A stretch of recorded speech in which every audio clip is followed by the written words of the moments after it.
Imagine a world where man and puppets live together and sing at any given moment. Now imagine living in that world.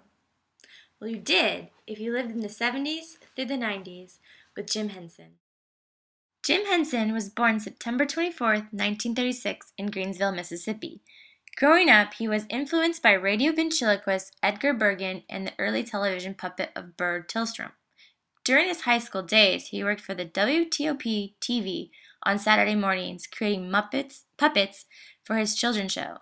He later majored in studio art at the University of Maryland. As a freshman, he created a 5-minute short, Sam and Friends, which later on became forerunner for the Muppets.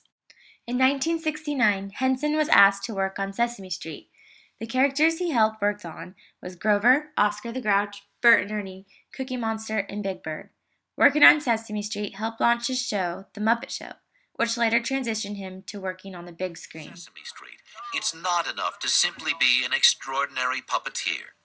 It's never been enough. But Bert, maybe you can loan him your hat, Bert. What?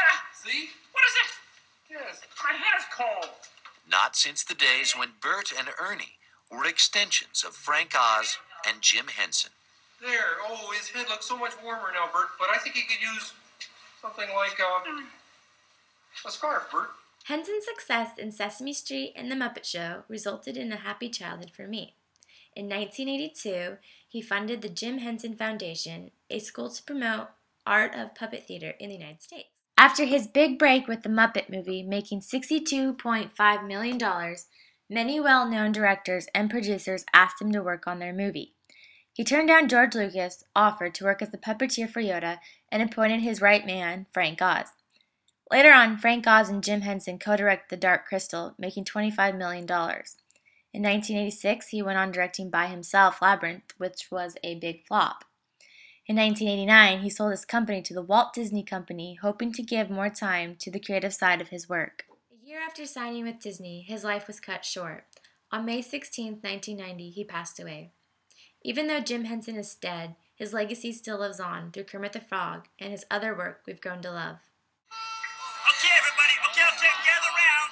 It's finally time for the Jim Henson tribute production number. Oh, boy, okay. All right, okay. Remember, come in on the second chorus. Oh, yes. Accountants. Hey, don't tap dance until we fly in the giant 1040 form. And, Scooter, Gonzo, come on. Help me with this thing. Oh, Move it out of the way. Wait, ho. What's this? Oh, what?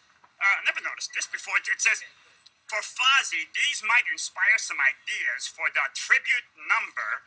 These are real letters. Oh, from Jim's fans. Oh, boy. Read some. Read it? Should I? Yeah. Okay. All right, see, it says, Dear Kermit, my cousin Diane has a pet frog and she named him Kermit. And he could say, hi, just like you. Isn't that sweet? Yeah, That's really... I feel very sorry that your best friend Jim died. What? Died? Jim died? But we were just starting to get to know him. Perhaps the substance of Jim Henson's genius was the ability to see wonder far off in crazy directions and get people to follow him there. Roberta Moran, Dover Plains, New York. Dear Kermit, I hope you feel better. I will miss Jim Henson too. I hope this letter makes you feel better. I love you. Bridget Kerwin, Peabody, Massachusetts. You know, Mr. Henson was a very good, talented teacher. He will never be dead in my heart. Elizabeth Nicolette Edelman, Mountain Lakes, New Jersey. While falling asleep that night, our 5-year-old daughter Blair said, "It's a good thing there are people who can do Jim Henson's job. He'll be with us every time we watch the Muppets.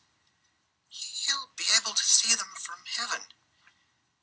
The Reeser family, Las Vegas, Nevada. We will miss you, Jim Henson.